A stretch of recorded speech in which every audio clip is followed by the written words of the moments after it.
Hello friends, आपका स्वागत है टेस्ट IQ में। इस वीडियो में हम SSC JEE का मैकेनिकल का 2022 का पेपर डिस्कस करेंगे। ये पेपर 14/11/2022 को हुआ था, 1 बजे से लेकर 3 बजे तक। इसमें हम मैकेनिकल इंजीनियरिंग के पेपर को डिस्कस करेंगे, यानी कि इस वीडियो में हम सिर्फ मैकेनिकल के क्वेश्चन डिस्कस करेंगे। यदि आप चाहेंगे, आप कमेंट करके बताएंगे कि जो रीजनिंग का पेपर है, GK का पेपर है, वो भी मैं लेके आऊँ तो ज़रूर लेके आऊँगा। तो इस वीडियो में हम मैकेनिकल के कुछ क्वेश्चन डिस्कस करेंगे और एक एक क्वेश्चन को हम हमेशा की तरह डिटेल में डिस्कस करेंगे। तो वीडियो बहुत ही ज़्यादा इंपॉर्टेंट होने वाला है। तो चलिए शुरू करते हैं। पहला क्वेश्चन है, choose the correct answer from the following 4 option. पहला दिया गया है statement, higher volumetric efficiency due to more time for mixer intake in 4 stroke engine. Second statement है, lower volumetric efficiency due to the lesser time for mixer intake in 2 stroke engine. तो यहाँ पे आपको ये बताना है कि दोनों स्टेटमेंट में से कौन से सही है, दोनों सही है, दोनों गलत हैं। तो सबसे पहले आपको ये पता होना चाहिए कि वॉल्यूमेट्रिक एफिशिएंसी होती क्या है। तो फ्रेंड्स, यदि हम सिंपली बात करें वॉल्यूमेट्रिक एफिशिएंसी के बारे में, तो वॉल्यूमेट्रिक एफिशिएंसी होती हैं actual volume to the swept volume. ये आपको याद रखना है। अब देखिए, एक्चुअल वॉल्यूम क्या होता है, volume of mixer, volume of mixer to the swept volume. Swept volume आप सभी जानते हैं। अब यहाँ पे जो हमारी एफिशिएंसी है वो किस पर डिपेंड कर रही है, volumetric efficiency is proportional to the volume of mixer. तो यदि मिक्सर ज़्यादा जाएगा तो हमारी एफिशिएंसी ज़्यादा होगी, और यदि मिक्सर कम होगा तो वॉल्यूमेट्रिक एफिशिएंसी कम होगी। इसका मतलब मिक्सर पे डिपेंड कर रहा है। तो यदि हम थोड़ा टाइम ज़्यादा देंगे तो हमारा जो इनटेक वॉल्यूम है, यानी कि इनटेक मिक्सर जो आएगा वो ज़्यादा आएगा। जल्दी से हम वॉल्व बंद कर लेंगे तो हमारा वॉल्यूम जो है कम आएगा। क्योंकि आप सभी को पता है, जैसे मैं आपको पेट्रोल इंजन की बात करूँ तो वहाँ पे एयर और फ्यूल का मिक्सर आता है, ठीक है। तो आप सभी को पता है एयर और फ्यूल एक एटोमाइजेशन फॉर्म में होता है, यानी कि उसका वॉल्यूम बहुत ज़्यादा होता है। तो यदि हम टाइम ज़्यादा देंगे तो वो धीरे धीरे क्या हो जाएगा, नीचे जाके कंप्रेस हो जाएगा, सेटल हो जाएगा। तो यदि हम टाइम ज़्यादा देते हैं तो उसकी वॉल्यूमेट्रिक एफिशिएंसी ज़्यादा होगी, और यदि हम टाइम कम देते हैं तो वॉल्यूमेट्रिक एफिशिएंसी कम होगी। इसका मतलब यहाँ पे ये है कि दोनों स्टेटमेंट जो हैं वो सही दिए गए हैं। यहाँ पे आपको आंसर डायरेक्ट दिया गया है क्योंकि मैंने पेपर को डायरेक्ट लिया है, लेकिन यहाँ पे मेरा मकसद है कि आपको एक एक क्वेश्चन को डिटेल में समझाना। आंसर तो आपको कहीं भी मिल जाएंगे। अगला क्वेश्चन देखते हैं, विच of the following is incorrect, the entropy of isolated system remains constant in reversible process. देखिए, यदि हम बात करें आइसोलेटेड सिस्टम की, तो आप सभी को पता है यदि हमारा सिस्टम जो है वो आइसोलेटेड है, इसका मतलब क्या है, उसके अंदर ना तो मास का ट्रांसफ़र हो रहा है, ना ही एनर्जी का ट्रांसफ़र हो रहा है। जैसे ये हमारा एक आइसोलेटेड सिस्टम है। अब ये सिस्टम है, बाहर क्या हो जाएगा, सराउंडिंग हो जाएगा। अब देखिए, यदि हमारा सिस्टम आइसोलेटेड है तो सिस्टम और सराउंडिंग के बीच में कोई भी इंटरेक्शन नहीं हो रहा है इन आइडियल कंडीशन। तो यदि हम बात करें, चाहे रिवर्सिबल हो चाहे इरिवर्सिबल हो, एंट्रोपी जो है वो कांस्टेंट रहेगी। तो पहला जो स्टेटमेंट है वो सही दिया गया है, लेकिन दूसरा दिया गया the entropy of isolated system में डिक्रीज इन इरिवर्सिबल प्रोसेस। देखिए, आइडियल कंडीशन में हम जो मानते हैं तब वहाँ पे एंट्रोपी में कोई चेंज नहीं होगा। देखिए, तीसरा स्टेटमेंट दिया गया है the entropy of universe can never decrease. Entropy जो है वो यूनिवर्स की हमेशा बढ़ती है, क्योंकि एंट्रोपी होती क्या है, एंट्रोपी होती है रैंडमनेस, इरेगुलरिटीज़, यानी कि जब हमारे सिस्टम में कोई भी एक्टिविटी होती है तब एंट्रोपी बढ़ती है। अब देखिए, फोर्थ ऑप्शन दिया गया है the entropy of isolated system increase in all real process. यदि हम रियल प्रोसेस की बात करें, वहाँ पे आइडियल कंडीशन नहीं हो गई, यानी कि आइसोलेटेड सिस्टम जो है वो परफेक्ट आइसोलेटेड सिस्टम नहीं होगा। तो वहाँ पे थोड़ा बहुत जो है सराउंडिंग के साथ इंटरेक्शन होगा, इसकी वजह से उसकी एंट्रोपी इंक्रीज होगी। तो जो हमारा सेकंड स्टेटमेंट है वो गलत हो जाएगा, बाकी सब सही है। अगला क्वेश्चन दिया गया है, स्टर्लिंग साइकिल कंसिस्ट ऑफ सबसे पहले आपको ये पता होना चाहिए कि स्टर्लिंग साइकिल जो है उसके अंदर कौन कौन से प्रोसेस होते हैं। तो यदि मैं स्टर्लिंग साइकिल की बात करूं तो उसमें 4 प्रोसेस होते हैं। ये हमारा पीवी डायग्राम हो जाएगा। अब देखिए, यदि आपने ऑटो साइकिल पढ़ा है तो ऑटो साइकिल का पीवी डायग्राम भी ऐसा ही होता है। वहाँ पे भी जो है कांस्टेंट वॉल्यूम हीट एडिशन होता है और कांस्टेंट वॉल्यूम हीट रिजेक्शन होता है। तो यहाँ पे ये जो है हमारा वॉल्यूम कांस्टेंट है। लेकिन डिफरेंस क्या होता है, ये जो हमारे दोनों प्रोसेस हैं स्टर्लिंग साइकिल में आइसोथर्मल प्रोसेस होते हैं, यानी कि यहाँ पे टेम्परेचर कांस्टेंट होता है। और यदि हम ऑटो साइकिल की बात करें तो रिवर्सिबल एडियाबैटिक प्रोसेस होते हैं। ये डिफरेंस आपको पता होना चाहिए। तो Stirling cycle 2 reversible isothermal and 2 reversible isochoric. Isochoric का मतलब क्या होता है, कांस्टेंट वॉल्यूम प्रोसेस। तो ऑप्शन यहाँ पे 3rd करेक्ट हो जाएगा। नेक्स्ट क्वेश्चन दिया गया है, the principle of single stroke reciprocating compressor is similar to. देखिए, यदि हम बात करें सिंगल स्ट्रोक रेसिप्रोकेटिंग कंप्रेसर की, तो देखिए आपको सभी को पता है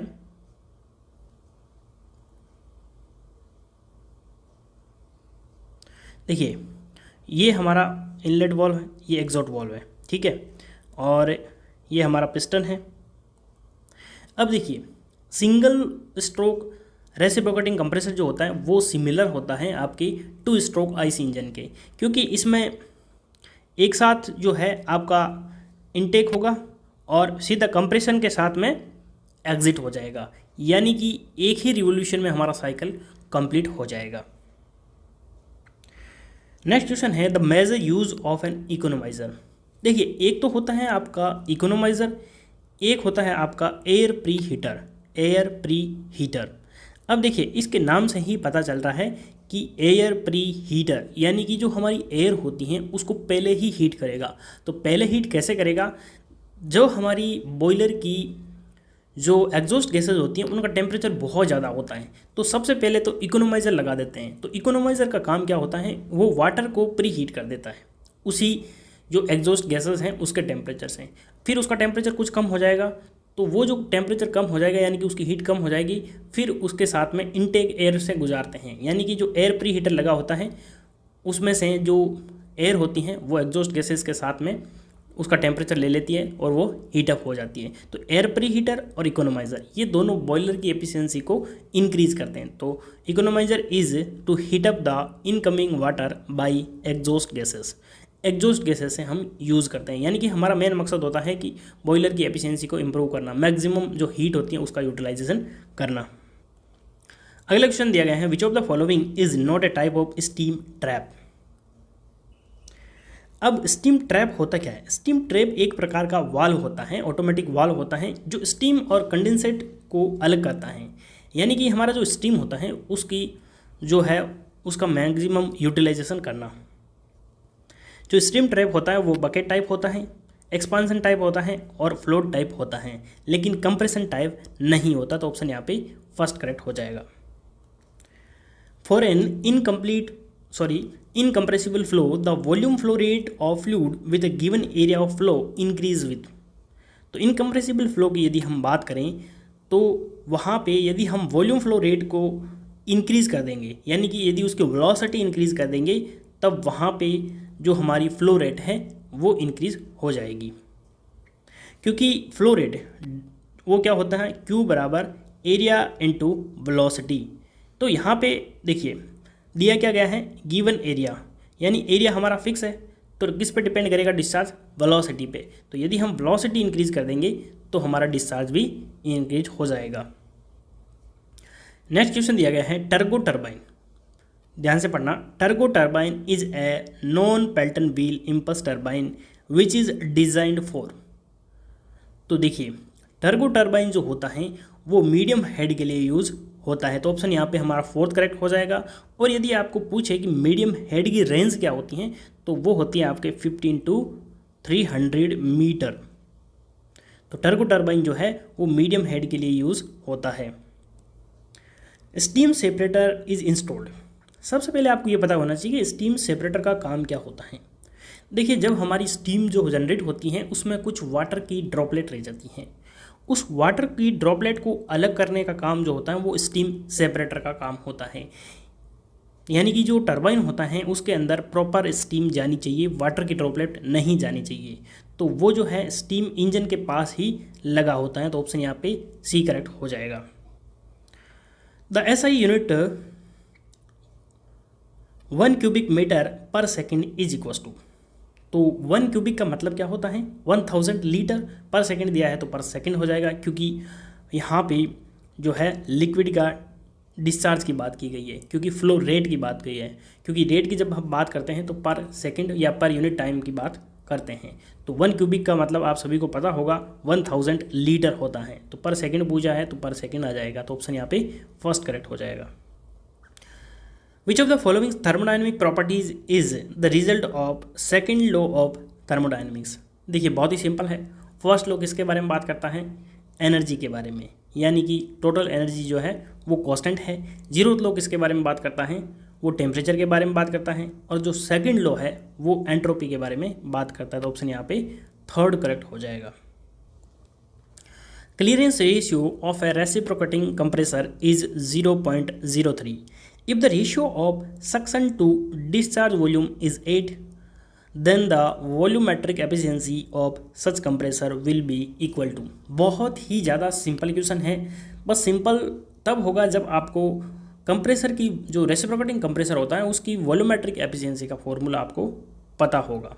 तो यदि हम बात करें volumetric efficiency of reciprocating compressor, तो यदि आपको फॉर्मूला नहीं पता है तो ये फॉर्मूला आप याद कर लीजिए, 1 + C - C ऑफ V1/V2। देखिए V1 यहाँ पे क्या है, इनिशियल वॉल्यूम। इनिशियल वॉल्यूम देखिए यहाँ पे देखिए, if the ratio of suction to the discharge volume, जब सक्शन करेगा तो टोटल वॉल्यूम आएगा और जब डिस्चार्ज करेगा तो सिर्फ ऊपर क्लियरेंस वॉल्यूम बचेगा। तो ये जो V1/V2 की वैल्यू अपन को डायरेक्ट दे रखी है 8, यानी कि V1/V2 is equal to 8। Clearance ratio, ये यहाँ पे C क्या है, वो C है क्लियरेंस रेशियो। तो ये भी आपको 0.03 दे दिया है। तो सिंपली आपको वैल्यू पुट करनी है और आपका आंसर आ जाएगा 1 + C 0.03 - 0.03 × 8, आपका आंसर आ जाएगा। तो ये हो जाएगा 1.03 माइनस ये हो जाएगा आपके 0.2। तो 1.03 - 0.2 निकालेंगे तो ये 0.7 कितना आ जाएगा, 9 आ जाएगा। तो यदि हम परसेंटेज में निकालेंगे तो हमारी 79% एफिशिएंसी आ जाएगी, जो कि ऑप्शन सेकंड में दिया गया है। बस आपको सिंपली करना क्या है, ये फॉर्मूला आपको रेसिप्रोकेटिंग कंप्रेसर का याद रखना है। Volumetric efficiency of compressor 1 + C। C यहाँ पे क्या है, clearance ratio minus V1/V2। V1 यहाँ पे क्या है, टोटल वॉल्यूम, और V2 है क्लियरेंस वॉल्यूम। नेक्स्ट क्वेश्चन दिया गया है, the ratio of the difference between maximum and minimum equilibrium speed to the mean equilibrium speed. तो यहाँ पे आपको क्या दिया गया है, एन मैक्स यानी कि maximum speed minus minimum speed to the mean speed, इन दोनों का रेशियो जो होता है आपका सेंसिटिविटी ऑफ गवर्नर, ये होता है आपके। तो ऑप्शन यहाँ पे फर्स्ट करेक्ट हो जाएगा। अब हम सभी ऑप्शन देख लेते हैं। यहाँ पे दिया गया है हंटिंग ऑफ गवर्नर। हंटिंग का मतलब क्या होता है, यदि हमारा गवर्नर बहुत ज़्यादा सेंसिटिव है, यानी कि too sensitive, speed fluctuation continuously above और बिलो दी मीन स्पीड। यदि हमारा गवर्नर जो है उसकी जो स्लीव होती हैं वो मीन स्पीड से एक बार ऊपर जा रही है, एक बार नीचे जा रही है, यानी कि वो बहुत ज़्यादा सेंसिटिव है, तो उसको हम बोलेंगे हंटिंग ऑफ गवर्नर। अगला हम देखते हैं स्टेबिलिटी ऑफ गवर्नर। स्टेबिलिटी का मतलब क्या है, for each speed only 1 radius of rotation of fly ball, यानी कि हम स्पीड कोई सी भी चेंज कर ले, लेकिन जो हमारा फ्लाई बॉल है गवर्नर के, उसका जो रेडियस ऑफ रोटेशन होगा वो एक ही होगा, तो हम उसको बोलेंगे स्टेबिलिटी ऑफ गवर्नर। चौथा दिया गया है आइसोक्रोनस गवर्नर। आइसोक्रोनस गवर्नर कब कहेंगे, when equilibrium speed is constant, it means range of speed is 0 then at for all radius of rotation. देखिए यहाँ पे स्टेबिलिटी और आइसोक्रोनस ये दोनों उल्टे हैं। स्टेबिलिटी में क्या होता है कि एक ही रेडियस ऑफ रोटेशन पे हम अलग अलग स्पीड चेंज कर सकते हैं, यानी कि हमारा रेडियस ऑफ रोटेशन स्टेबिलिटी में एक ही रहेगा, लेकिन आइसोक्रोनस में क्या होगा, हमारी स्पीड कांस्टेंट रहेगी चाहे हम सभी रेडियस ऑफ रोटेशन पे, यानी कि रेडियस ऑफ रोटेशन हम चेंज करते रहेंगे लेकिन हमारी स्पीड कांस्टेंट रहेगी, उसको हम बोलेंगे आइसोक्रोनस गवर्नर। तो मुझे उम्मीद है कि आप सभी को ये चारों डेफिनेशन पता चल गई होगी। अगला क्वेश्चन देखते हैं। अगला क्वेश्चन दिया गया है, which of the following material are used as a cavitation resistance material to minimise the effect of cavitation. देखिए, मैंने बहुत सारे वीडियो चैनल पे ऑलरेडी बना दिए हैं, उनमें मैंने कई वीडियो में आपको कैविटेशन बहुत ही डिटेल में समझाया है, तो यहाँ पे मैं आपको कैविटेशन ज़्यादा डिटेल में नहीं समझाऊंगा, सीधा आपको मैं आंसर बताऊंगा। तो कैविटेशन रेजिस्टेंस मटेरियल जो होता है वो आपका स्टेनलेस स्टील होता है। यदि आपको कैविटेशन डिटेल में जानना है तो फ्लूइड मैकेनिक्स के जो प्लेलिस्ट है वहाँ पे जाइए, आपको जो है डिटेल में पढ़ाया हुआ है। अगला क्वेश्चन देखते हैं। The channel which carries water away from the power house after it has passed through the turbine in the hydro electric plant is called. तो जब हमारा पावर प्लांट में जो टर्बाइन के थ्रू एग्जिट हो जाता है, उस पानी को जो हम ले जाते हैं उसको हम बोलते हैं टेल रेस। तो ऑप्शन यहाँ पे फोर्थ करेक्ट हो जाएगा। विच of the following statement is incorrect regarding assumption of air standard cycle.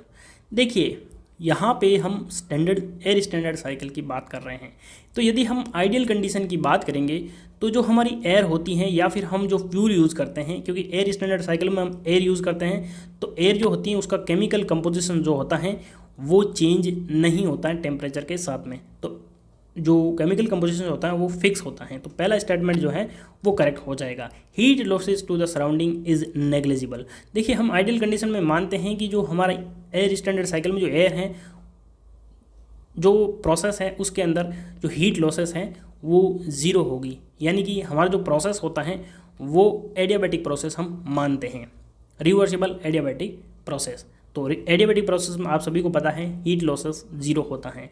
Specific heat of working fluid does not very with temperature. देखिए, आप सभी को पता है स्पेसिफिक हीट और एट कांस्टेंट प्रेशर क्या होती है एयर के लिए 1.005 यूनिट क्या होती हैं, किलो जूल पर किलोग्राम केल्विन, और CV की वैल्यू होती हैं 0.718 किलो जूल पर किलोग्राम केल्विन। ये जो है ये कांस्टेंट होती हैं आइडियल कंडीशन में।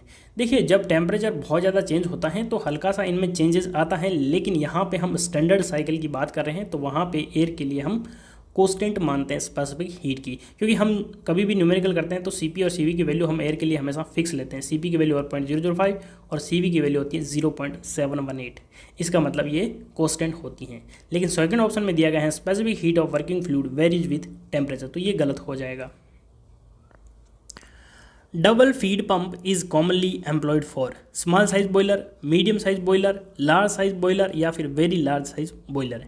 देखिए, यदि हम बात करें कि फीड पंप का काम क्या होता है, फीड पंप का काम होता है increase the pressure of water and supply to the boiler. ये पंप जो होता है इसका काम होता है वाटर को सप्लाई करना बॉयलर के अंदर।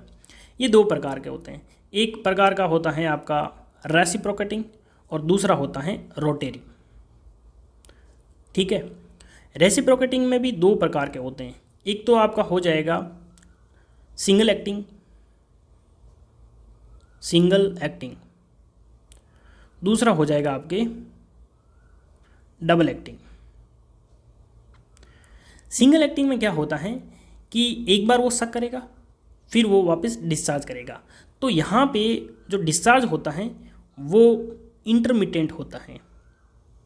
इंटरमिटेंट का मतलब होता है रुक रुक के, एक बार रुकेगा फिर आएगा।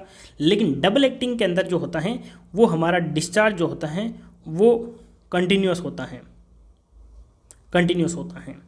ठीक है, और कंटिन्यूस डिस्चार्ज होने की वजह से इसे हम मीडियम साइज बॉयलर के अंदर यूज़ करते हैं। किसको? डबल फीड पंप को। तो हमारा जो आंसर है वो सेकंड करेक्ट हो जाएगा, मीडियम साइज बॉयलर। अब यहाँ पे आप सोच रहे होंगे कि मीडियम साइज में डबल एक्टिंग यूज़ कर रहे हैं तो लार्ज साइज वाले में या वेरी लार्ज में हम कौन सा यूज़ करेंगे?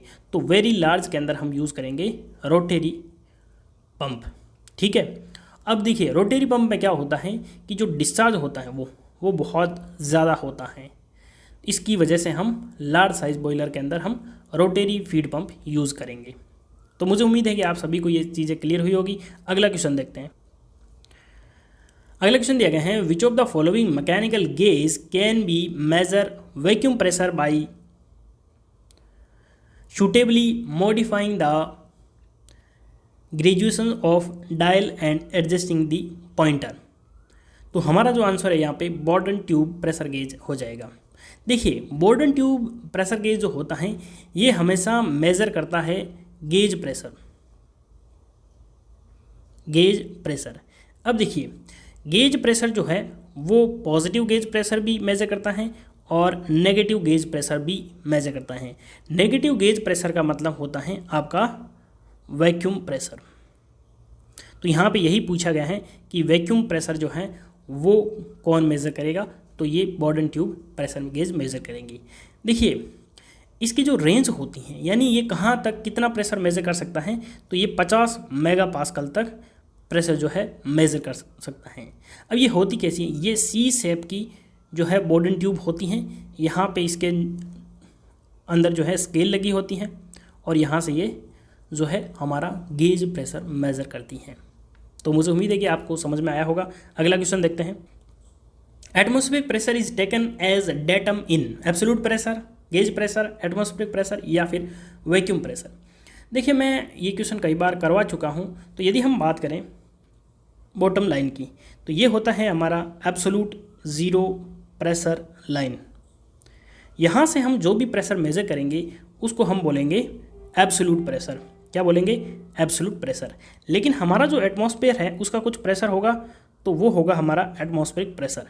तो एटमॉस्फेरिक प्रेशर से हम जो भी ऊपर प्रेशर मेज़र करेंगे उसको हम बोलेंगे गेज प्रेशर। तो यानी कि गेज प्रेशर की जो ये बॉटम लाइन जो होती हैं, डेटम लाइन, वो होती हैं आपकी एटमॉस्फेरिक प्रेशर लाइन। तो यहाँ पे यही पूछा गया है, atmospheric pressure is taken as datum in gauge pressure. तो ऑप्शन यहाँ पे सेकंड करेक्ट हो जाएगा। In actual 4 stroke diesel engine the injection of fuel inside the cylinder cut off when the piston approaches. देखिए इसके लिए आपको पूरा डायग्राम याद करना पड़ेगा कि जब पिस्टन में जो सक्शन होता है वो कितने डिग्री पे होता है, एग्जॉस्ट कितने पे होता है, कंप्रेशन स्टार्ट कहाँ पे होता है, तो ये सारे एंगल आपको याद करने होंगे। तो यदि हम बात करें जो है fuel inside the cylinder cut off when the piston approaches 25 degree after top dead centre. A fusible plug is use to, fusible plug जो है ये एक प्रकार का सेफ्टी वाल्व है, सेफ्टी वाल्व कह सकते हैं या सेफ्टी प्लग कह सकते हैं। इसमें होता क्या है, देखिए फ्यूजिबल जो प्लग होता है वो ऐसा एक प्लग होता है जो ब्रास का, ब्रोंज का या फिर गन मेटल का बना होता है। लेकिन इसका जो सेंटर जो होता है, इसके सेंटर में एक ड्रिल होता है, होल होता है। ये जो होल होता है ये क्या करता है, यहाँ पे होल करके एक लो मेल्टिंग पॉइंट का जो मटेरियल है वो इसमें भर देते हैं। तो जैसे ही हमारा बॉयलर होता है उसमें क्या होता है कि पानी जो है वो एक लेवल से नीचे चला जाता है, तो बॉयलर का टेम्परेचर बहुत ज़्यादा बढ़ जाता है। क्योंकि पानी नहीं रहेगा तो बॉयलर के अंदर टेम्परेचर बढ़ जाएगा, तो बॉयलर पूरा ख़राब ना हो इसके लिए जो टेम्परेचर की लिमिट होती है उससे ज़्यादा थोड़ा बहुत भी जाएगा, तो ये जो लो मेल्टिंग पॉइंट जो मटेरियल है, लो मेल्टिंग पॉइंट मटेरियल, ये मेल्ट हो जाएगा। ठीक है, मेल्ट हो जाएगा तो यहाँ से जो हमारी स्टीम है वो निकल जाएगी, यानी कि हमारा जो बॉयलर है उसका टेम्परेचर कम हो जाएगा, बॉयलर बंद हो जाएगा। तो ये एक प्रकार का सेफ्टी वाल्व है। तो fusible plug is use to safeguard the boiler against excessive temperature. तो ऑप्शन यहाँ पे सेकंड करेक्ट हो जाएगा। Minor losses in head is caused due to, देखिए जो हमारा पाइप होता है उसके अंदर 2 टाइप के लॉसेस होते हैं, मेजर लॉसेस और माइनर लॉसेस। मेजर लॉसेस जो होते हैं वो फ्रिक्शन की वजह से होते हैं और विस्कस की वजह से होता है, तो ये मेजर लॉसेस के अंदर आते हैं, मेजर लॉसेस। लेकिन माइनर लॉसेस कई तरह के होते हैं, जैसे ये हमारा पाइप है, इसमें सडन कॉन्ट्रैक्शन हो गया तो यहाँ पे फ्लूइड जो फ्लो हो रहा है वो ऐसे फ्लो हो रहा है, एकदम इसको रुकआउट आ जाएगी, तो यहाँ से जो ये टकराएगा तो यहाँ से इडीज फॉर्मेशन होगा। तो यदि हमारा पाइप का सडन कॉन्ट्रैक्शन हो या फिर सडन एनलार्जमेंट हो। यहाँ से फ्लूइड फ्लो हो रहा है, ठीक है, एकदम जो है पाइप बड़ा आ गया, तो ये क्या होगा, यहाँ से जो फ्लूइड है वो रोटेशन करेगा, तो यहाँ से ईडीज फॉर्मेशन होगा और यहाँ पे लॉसेस होगा। तो ये माइनर लॉसेस के अंदर आते हैं, सडन कॉन्ट्रैक्शन हो पाइप का, चाहे सडन एक्सपांसन हो या एनलार्जमेंट हो। तो ऑप्शन यहाँ पे फर्स्ट करेक्ट हो जाएगा, सडन एनलार्जमेंट। नेक्स्ट क्वेश्चन दिया गया है, in the Pitot tube when kinetic energy is converted into pressure energy caused the liquid to rise in the vertical limb, the height of the liquid is called। देखिए जो हमारी Pitot tube होती हैं वो होती हैं बैंड ट्यूब, ऐसी band tube होती हैं, और यहाँ से ये हम मान लो हमारा जो है फ्लूइड जो है फ्लो हो रहा है, ठीक है, इसमें हमने जो है पिटोट ट्यूब लगा दी। जब हम पिटोट ट्यूब लगाएंगे तो जो फ्लूइड का पार्टिकल इसके जस्ट सामने आएगा ना, तो इसकी जो काइनेटिक एनर्जी होगी वो इससे टकराते ही इसकी वेलोसिटी जीरो हो जाएगी, और ये जो एनर्जी है सारी प्रेशर एनर्जी में कन्वर्ट हो जाएगी, और इसमें जो है हमारा जो है प्रेशर एनर्जी की वजह से इसमें रीडिंग आ जाएगी। तो यानी कि जहाँ पे वेलोसिटी ज़ीरो हुई, इस पॉइंट को हम बोलते हैं स्टैग्नेशन पॉइंट। क्या बोलते हैं? Stagnation point. और इस पॉइंट पे जो प्रेशर होगा वो होगा आपका स्टैग्नेशन प्रेशर, और जो हेड जनरेट होगा उसे हम बोलेंगे stagnation pressure head. Next question दिया गया है, in dry sump lubricating system the capacity of the oil pressure pump compare to the oil scavenging pump is always. तो जो ऑयल स्कैवेंजिंग पंप होता है उसकी कैपेसिटी ज़्यादा होती है किसके कंपेयर में? ऑयल प्रेशर पंप के कंपेयर में। तो ऑयल प्रेशर पंप की जो है कैपेसिटी कम हो जाएगी, तो ऑप्शन यहाँ पे फोर्थ करेक्ट हो जाएगा। What will be the pressure at point B of U tube manometer take ρ1 is the density of light liquid and ρ2 is the density of heavy liquid. तो यहाँ पे आप जो है यूट्यूब मैनोमीटर देख सकते हैं, ये हमारा लिक्विड बी है, ये लाइट है इसलिए ऊपर है, तो इसकी जो डेंसिटी होगी वो ρ1 हो जाएगी और इसकी डेंसिटी ρ2 हो जाएगी।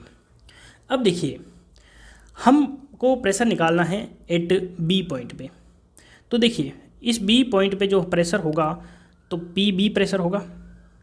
अब जब हम नीचे जाते हैं तो प्रेशर हमारा बढ़ता है, तो हम क्या है जैसे ही नीचे जाएंगे तो उसको हम पॉजिटिव लेंगे, तो कितना होगा?